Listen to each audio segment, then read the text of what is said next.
Marvin Trombley was born at home instead of in the hospital. His mother hired a midwife instead of a doctor to help with his birth. Helping Marvin be born started at 4 o'clock in the morning.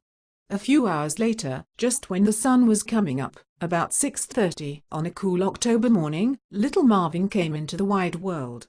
At 6:45 he was in his tiny little pajamas asleep in his mother's arms with his father sleeping beside them both.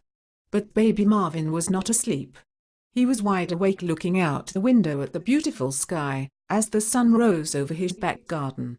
Marvin's mother believed it was because Marvin was born just when the sun came up, on that October morning, that Marvin was, ever after, fascinated by the sun. So, almost as soon as he could talk, when he was 1.5, one of the very first questions Marvin asked, in a kind of baby talk, was, "What is the wee ball?"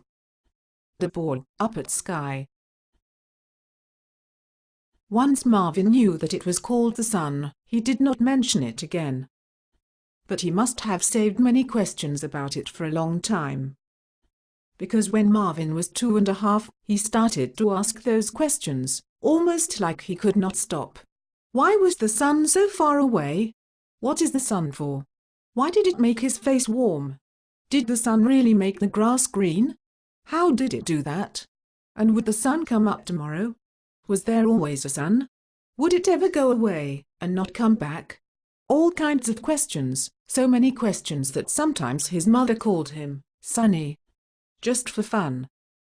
Well, Marvin grew up to be a scientist and to make great discoveries about space, including of course some new facts about the sun. The questions Marvin was asking when he was just 2.5 were the exact same questions grown men asked, many thousands of years ago. And way back then, before computers, before cars, before TV, even before books. A lot of people thought the sun was God. And when the sun hid behind the clouds for many days, people thought their sun god was angry. So, they would go to the sun churches where they prayed to their golden sun god, and they would ask the sun to come out from behind the clouds and not hide from them. They prayed that the sun would bring rain for their corn to grow. They prayed for the sun to give them strong babies, and they prayed to the sun to help them fight the enemies that tried to take their gold from them. Why do you think they thought the sun was their god? What do you think? Is the sun a god?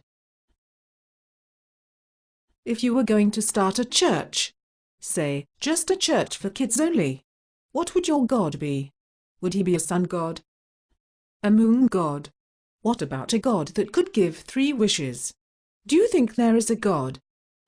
Is it a him or a her? What does he look like?